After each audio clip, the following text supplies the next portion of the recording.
الحمد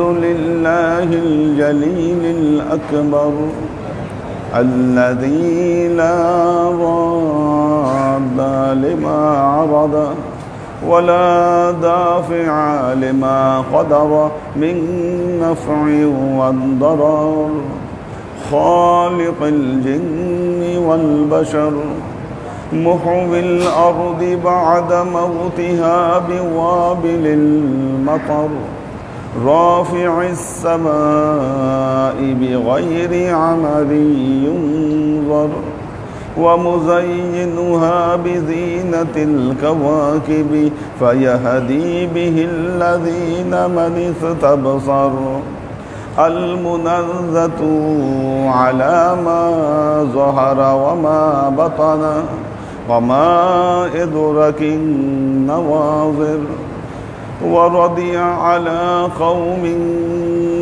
أساءوا ثم أحسنوا وغضب على قوم أحسنوا ثم أساءوا فيقبض قبضتين يوم القيامة فيقول لا أبالي هذه في الجنة وهذه في السقر فنشهد أن لا إله إلا الله وحده لا شريك له ونشهد أن سيدنا وسندنا ونبينا محمدا صلى الله عليه وسلم فصلى الله تعالى عليه وعلى آله وأزواجه وذريته وأهل بيته وأحبابه وأصحابه الأجمعين إلى يوم القيامة. أما بعد عباد الله توبوا إلى الله وادخلوا في السلم كافة ولا تتبعوا خطوات الشيطان إنه لكم عدو مبين ولتنظر نفس ما قدمت لغد واتقوا الله إن الله خبير بما تعملون.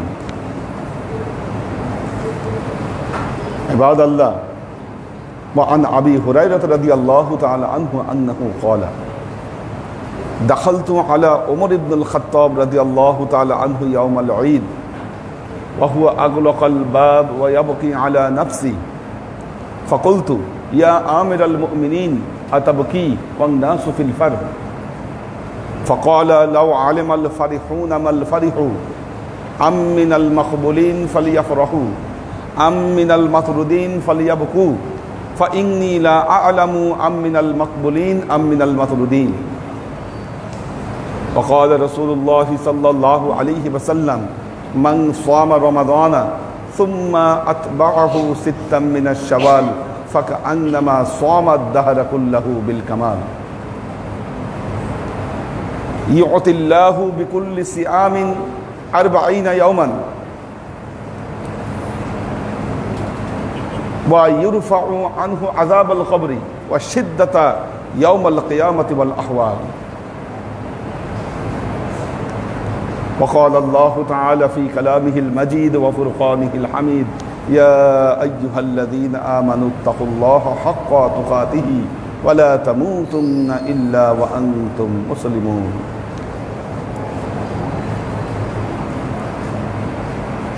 আল্লাহর আশিক ও সালেক বৃন্দ সর্ববিধ উত্তম প্রশস্তি জ্ঞাপন করছি সে আল্লাহ পাকের নিমিত্তে। শাওয়াল মাসের পহেলা দিন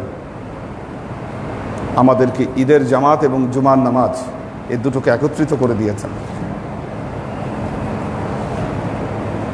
রমজান যখন শুরু হয়েছিল আল্লাহর নবী বলেছেন সুফিদাতি শয়াতিন ও মারাদুল জিন, আল্লাহ সমস্ত দুষ্ট শয়তান এবং জিনকে বন্দী করে রেখেছিলেন। এখন কিন্তু শয়তান ছাড়া পেয়ে গেছে। এক মাস সে অপমানিত হয়েছে, শয়তান লাঞ্ছিত হয়েছে। যে বান্দাদের উপরে শয়তান তার প্রভাব বিস্তার করেছিল, এই একটা মাস সেই সমস্ত লোকেরা শয়তানের প্রভাব থেকে মুক্ত ছিল। নফসের বিরুদ্ধে তারা সাধনা করেছে। সিয়াম সাধনার মাধ্যমে আল্লাহ বিমুখ কাজ থেকে তারা দূরে ছিল।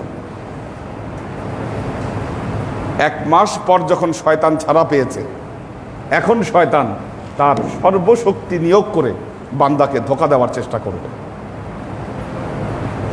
আপনারা খেয়াল করবেন, মাহে রমজানুল মোবারকে যেই ব্যক্তি 5 ওয়াক্ত নামাজ ঠিক মতো পড়েছে, যেই মেয়েরা সঠিকভাবে পর্দা করেছে, রমজান মাস শেষ হওয়ার সাথে সাথে দেখবেন ঈদের দিন বা তার পরের কয়েকদিনে এই ঈদের ঘোরার ওসিলায়, ঈদের আনন্দের ওসিলায় তারা নামাজ কাজা করতে শুরু করেছেন। যেই মেয়েরা রমজান মাসে সুন্দর পর্দার ভেতরে চলেছেন, ঈদের সাজার নামে তারা পর্দাকে ছেড়ে দিয়েছেন, এ দৃশ্য আমরা প্রতিনিয়ত দেখতে পাই। হযরত আবী হুরায়রা রাদিয়াল্লাহু তাআলা আনহু রিওয়ায়াতে বর্ণিত হচ্ছে, তিনি বলেন, দাখালতু আলা ওমর ইবনুল খাত্তাব রাদিয়াল্লাহু তাআলা আনহু ইয়াউমাল ঈদ। হযরত আবী হুরায়রা রাদিয়াল্লাহু তাআলা আনহু বলছেন, আমি ঈদের দিনে হযরত ওমর রাদিয়াল্লাহু তাআলা আনহুর ঘরে ঢুকলাম। ওহুয়া আগলাকাল বাব ওয়া ইয়াবকি আলা নাফসি। ঘরে ঢুকে দেখলাম হযরত ওমর দরজা আটকে ঘরের ভেতরে বসে বসে কাঁদছে। ফাকুলতু ইয়া আমিরাল মুমিনিন আতাবকি ওয়ান নাসু ফিল ফার। আমি বললাম, হে আমিরাল মুমিনিন, আজকে ঈদের দিন, মানুষ কত আনন্দ ফুর্তি করছে, আর আপনি ঈদের দিনে আনন্দ ফুর্তি বাদ দিয়ে আপনি কাঁদছেন, এর কারণ কি? হযরত ওমর বললেন, লাউ আলেমাল ফারিহুনা মাল ফারিহু। যারা আনন্দ করছে তাদেরকে গিয়ে আনন্দের কারণ জিজ্ঞাসা করো। আমিনাল মাকবুলিন ফালিয়াফরাহু। তাদের কাছে যদি এই খবর আসে আল্লাহ তাদের 1 মাসের আমল কবুল করে নিয়েছেন, তাদেরকে মাফ করে দিয়েছেন, এই রমজান মাস তাদের জন্য সফল হয়ে গিয়েছে, তাহলে তারা যেন আনন্দ করে। আমিনাল মাতরুদিন ফালিয়াবকু। আর এই ব্যাপারে তারা যদি নিশ্চিত না হয় আল্লাহ তার আমলকে কবুল করেছেন কিনা, আল্লাহ তাকে ক্ষমা করে দিয়েছেন কিনা, আল্লাহ তার রহমত থেকে তাকে বঞ্চিত করেছেন কিনা, এই বিষয়ে যদি সে নিশ্চিত না হয়ে থাকে তাহলে সে যেন কান্না করে। ফাইন্নী লা আ'লামু আমিনাল মাকবুলিন আমিনাল মাতরুদিন। আমি ওমর ইবনুল খাত্তাব জানি না আল্লাহ কি আমাকে কবুল করেছেন না আল্লাহ আমাকে কবুল করেন নাই, এই জন্য আমি আজকে কাঁদছি। আল্লাহর আশেক ও সালেক বৃন্দ, শয়তান যেন ধোঁকা না দিতে পারে, শয়তান যেন গালেব না হতে পারে, সেই জন্য শাওয়াল মাসে আল্লাহর নবী আরেকটি আমলের কথা বলেছেন। শাওয়াল মাসে আরেকটি আমলের কথা বলেছেন। ওয়াকাল রাসূলুল্লাহ সাল্লাল্লাহু আলাইহি ওয়াসাল্লাম, মান সামা রমাদান সুম্মা আতবাআহু সিত্তাম মিনাশ শাওয়াল ফাকান্নামা সামাদ দাহরা কুল্লাহু বিল কামাল। আল্লাহ নবী বলেছেন, যে ব্যক্তি মাহে রমজান মোবারকে রোজা রাখবে এবং রমজানকে অনুসরণ করে শাওয়াল মাসে 6টা রোজা রাখবে, আল্লাহ নবী বলেছেন ফাকা আন্নামা সামাদ দাহরা কুল্লাহু বিল কামাল। ওই ব্যক্তি যেন পুরো 1 যুগ রোজা রাখলো, 1 যুগ রোজা রাখার যা আল্লাহ তার আমলনামায় লিখে দিবেন। রমজানের 6টা রোজা এবং শাওয়াল মাসে আরও যে ব্যক্তি এর অনুসরণ করে আরও 6টা রোজা রাখলো, আল্লাহ তাকে পূর্ণ 1 যুগ রোজা রাখার সুযোগ আল্লাহ দান করবেন। ইউতিল্লাহু বিকুল্লি সিয়ামিন। এর প্রত্যেকটা রোজার জন্য আল্লাহ তার আমল নামায় আরো 40টি রোজা রাখার যা দান করবেন। 640 কত হয়? 240। অতিরিক্ত 240টা রোজার যা আল্লাহ তার আমল নামায় দান করবেন। তারপর আর কি করবেন? ইউরফাউ আনহু আযাবাল কবর। আল্লাহ তাকে কবরের আযাব মাফ করে দিবেন। ওয়াশিদ্দাত ইয়াউমাল কিয়ামাতি ওয়াল আহওয়াল। কিয়ামত দিবসের ভয়াবহতা থেকে তাকে মুক্তি দান করবেন। রোজা মাত্র 6টা, কিন্তু জাযায়ের বহু বেশি। আপনারা জানেন এই রোজাকে বলা হয় সাক্ষী রোজা। অনেকেই মনে করতে পারেন, অনেকেই ভাবতে পারেন আমরা মুসলমান, উম্মতে মুহাম্মাদি, একটা মাস আল্লাহ আমাদেরকে দিয়ে কষ্ট করালো। হ্যাঁ, একটা মাস রোজা রাখতে হলো, দিনের বেলায় না খেয়ে থাকতে হলো। অন্যান্য উম্মতরা তো ভালোই আছে, তাদের এক মাস কষ্ট করে রোজা রাখা লাগে না। দেখেন, রোজা রাখার নিয়ম, কুতিবা আলাইকুমুস সিয়াম কামা কুতিবা আলাল্লাযীনা মিন ক্বাবলিকুম। আল্লাহ পবিত্র কোরআনে বলেছেন পূর্ববর্তী উম্মতরাও রোজা রেখেছে। কিভাবে রেখেছে তারা রোজা? ফাতহুল বাড়ির ভেতরে এসেছে, বর্ণনায় এসেছে, হযরত আদম আলাইহিস সালাম যখন দুনিয়ায় আসলেন গন্ধম ফল খেলেন, জান্নাতে গন্ধম ফল খেয়েছিলেন। গন্ধম ফলের প্রভাব 30 দিন আদমের শরীরে ছিল। 30 দিন। এর প্রভাব কাটার জন্য আল্লাহ আদমকে নির্দেশ দিলেন, তুমি 30টা রোজা রাখো। এই 30 রোজা রাখার ফলে হযরত আদমের ওই যে গন্ধম ফলের প্রভাব, ওই গন্ধম ফলের প্রভাব কেটে গেল। আর হযরত আদম আলাইহিস সালাতু ওয়াস সালাম এই 30 রোজা রমজান মাসেই রেখেছিলেন। পরবর্তীতে হযরত আদম আইয়ামে বীজের রোজা শুরু করেন। আইয়ামে বীজ, প্রতি চন্দ্র মাসের 13, 14, 15 এই 3 দিন রোজা, এটাকে আইয়ামে বীজের রোজা বলা হয়। পরবর্তীতে নূহ আলাইহিস সালামের শরীয়তে প্রতি মাসে 3টা করে রোজা রাখার পদ্ধতি শুরু হয়। তো প্রতি মাসে যদি 3টা রোজা রাখে, 12 মাসে কত? 36টা। কি নূহ আলাইহিস সালামের সময় থেকে রোজা বেড়ে গেছে। মুসা আলাইহিস সালামের শরীয়তে এসে যখন হযরত মুসা তুর পাহাড়ে গেলেন এবং আল্লাহ সেখানে 40 দিন তাকে অবস্থান করালেন, এই ঘটনাকে কেন্দ্র করে ইহুদিরা 40টা করে রোজা রাখা শুরু করলো মাসে। 40টা রোজা। পরবর্তীতে খ্রিস্টানদের সময় এসে, নাসারাদের সময় এসে, খ্রিস্টানদের একজন ধর্মগুরু ছিল, তার মুখে একটু ঘা হয়, তখন সে আল্লাহর কাছে মানত করে, আমার ঘা যদি সেরে যায় তাহলে আমি আরো 7টা রোজা বাড়ায় রাখবো। 40 থেকে চলে আসে কত? 47। এর পরবর্তীতে তারা আবার চিন্তা করলো 47টা কেন রাখবো, 50টাই পূরণ করি। কি খ্রিস্টানরা 50টা রোজা রাখা শুরু করে। ফাতহুল বারি এবং তাফসিরে কুরতুবির মধ্যে এই বর্ণনাগুলো এসেছে। তার মানে ইহুদিরাও আমাদের চেয়ে বেশি রোজা রাখতো, খ্রিস্টানরাও আমাদের চেয়ে বেশি রোজা রাখতো। কি নূহ আলাইহিস সালামের শরীয়তেও 36টা রোজা ছিল। আমরা উম্মতে মুহাম্মাদি এত কম রোজা কেন রাখবো?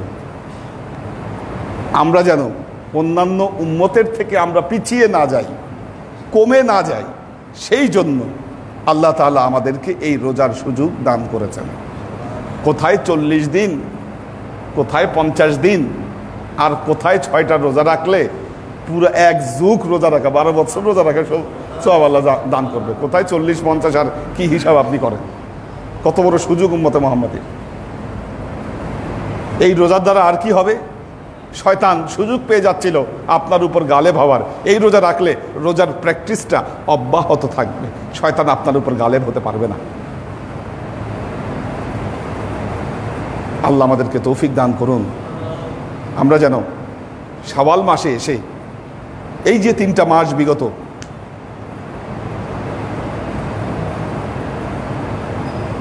রজব, শাবান এবং মাহে রমজান, এই 3টি মাসে আমাদের যে ইবাদতের প্র্যাকটিস হয়েছিল, রমজান মাস এসে এই প্র্যাকটিস যেন শেষ না হয়ে যায়। আল্লাহ আমাদেরকে সেই তৌফিক দান করুন। শেষ একটা কথা বলবো, দেখুন শেষ কথা এটা, রমজান মাস চলে গেল, রমজান মাস চলে গেল। এই রমজান মাসে আপনি সফল হলেন না বিফল হলেন? সফল হলেন না বিফল হলেন? এটার সাইনটা কি আসলে? কি এটার একটা সাইন আছে? রমজান মাসের পরবর্তীতে যদি আপনার ভেতরে পরিবর্তন আসে, আপনি যদি আপনার নিজেকে সংশোধন করতে পারেন, আপনি যদি আল্লাহ ওয়ালা হতে পারেন তাহলে বোঝা যাবে। আপনার ভেতরে যদি পরিবর্তন আসে, কি রমজান মাস পার হবার পর আপনার ভেতরে যদি পরিবর্তন আসে, আপনার মন যদি ইবাদতের প্রতি আকৃষ্ট হয়, আপনি সত্যি যদি আল্লাহ ওয়ালা বান্দায় পরিণত হতে পারেন, প্রমাণিত হবে এই মাহে রমজান আপনার জন্য সফল হয়েছে। আর আপনি আগে যা ছিলেন এখনো যদি তাই থাকেন, কি অথবা যদি তার চাইতেও বেশি খারাপ হন, তাহলে বোঝা গেল এই রমজান মাস আপনার কোনো কাজে আসে না। আল্লাহ আমাদেরকে তৌফিক দান করুন, আমরা যেন আমাদের চরিত্রগুলোকে সংশোধন করতে পারি। বারাকাল্লাহু লানা ওয়া লাকুম ফিল কুরআনিল আযীম ওয়া নাফা'ানা ওয়া ইয়্যাকুম লা আয়াত ওয়া যিকরিল হাকীম ইন্নাহু তাআলা জাওয়াদুন কারীমুম মালিকুন বাররাউফুর রহিম।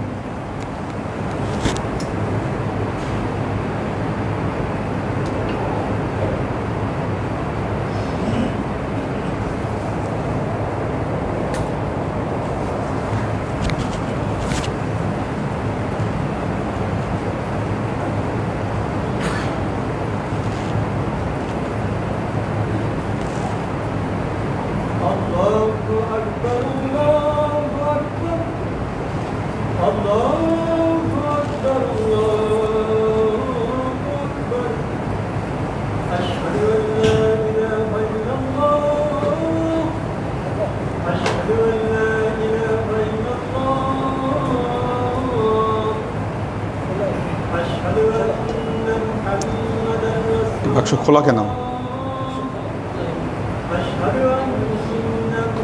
আব্দুল সাত্তার ভাই, খোলা কেন বাক্স?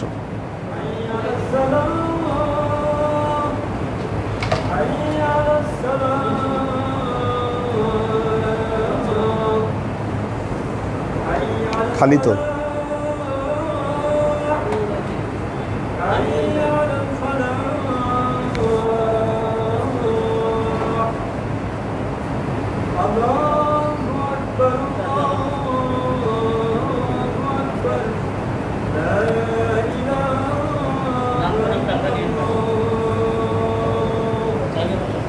اللهم رب هذه الدعوة التامة والصلاة القائمة آت محمدا الوسيلة والفضيلة ووصله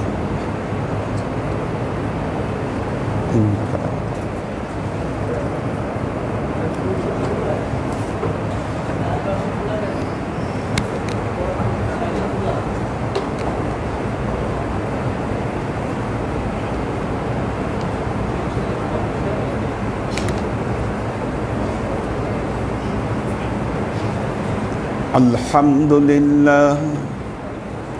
الحمد لله رب العالمين الجليل الأكبر الذي لا راد لما أراد ولا دافع لما قدر من نفع والضرر خالق الجن والبشر ومحيي الأرض بعد موتها بوابل المطر رافع السماء بغير عمد ينظر ومزينها بزينة الكواكب فيهدي به الذين من استبصر وهو رب رضي على قوم أساءوا ثم أحسنوا وغضب على قوم أحسنوا ثم أساءوا فيقبضوا قبضتين يوم القيامة فيقول لا أبالي هذه في الجنة وهذه في السقر فنشهد أن لا إله إلا الله وحده لا شريك له ونشهد أن سيدنا وسندنا ونبينا محمدا صلى الله عليه وسلم الذي أرسله الله بالحق بشيرا ونذيرا وداعيا إلى الله بإذنه وسراجا منيرا أما بعد عباد الله توبوا إلى الله وادخلوا في السلم كافة ولا تتبعوا خطوات الشيطان إنه لكم عدو مبين ولتنظر نفس ما قدمت لغد واتقوا الله إن الله خبير بما تعملون عباد الله وقال رسول الله صلى الله عليه وسلم من صام رمضان ثم أتبعه ستا من الشوال فكأنما صام الدهر كله بالكمال يعطي الله بكل صيام 40 يوما ويرفع عنه عذاب القبر وشدة يوم القيامة والأحوال عباد الله فاتعظوا بنصيحتي كما أخبركم الآن بخطبتي بارك الله لنا ولكم في القرآن العظيم ونفعنا وإياكم لآيات وذكر الحكيم إنه تعالى جواد كريم مالك بالرؤوف الرحيم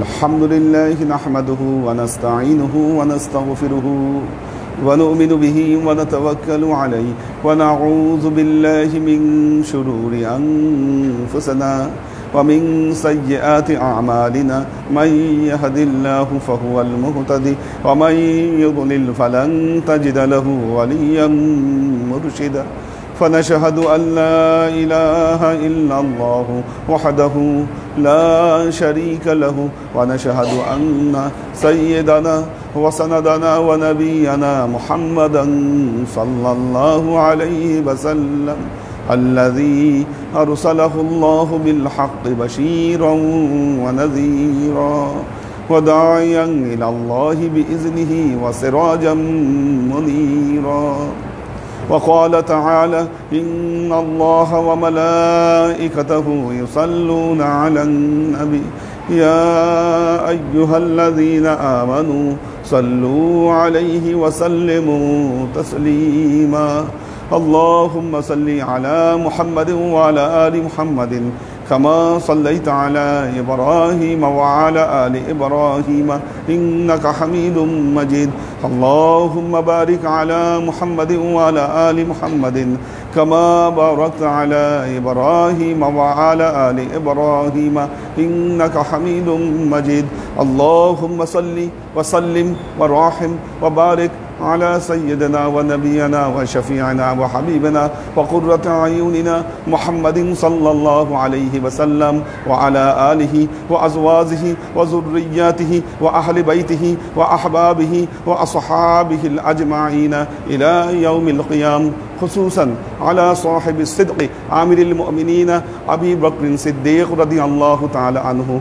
وعلى صاحب العدل والإحسان عامر المؤمنين عمر بن الخطاب رضي الله تعالى عنه وعلى صاحب الحياء والإتقان عامر المؤمنين عثمان بن عفان رضي الله تعالى عنه وعلى صاحب الحلم والعلم والعرفان عامر المؤمنين علي بن أبي طالب رضي الله تعالى عنه وعلى تمام العشرة المبشرات والتابعين والتابعين المهديين اللهم اهد أئمة المسلمين إلى سنة رسول الله صلى الله عليه وسلم اللهم اغفر أئمة المسلمين مغفرة ظاهرة وباطنة اللهم أعز الإسلام والمسلمين اللهم أت أئمة المسلمين فلاحا عظيما اللهم انصر من نصر دين محمد صلى الله عليه وسلم وجعلنا منهم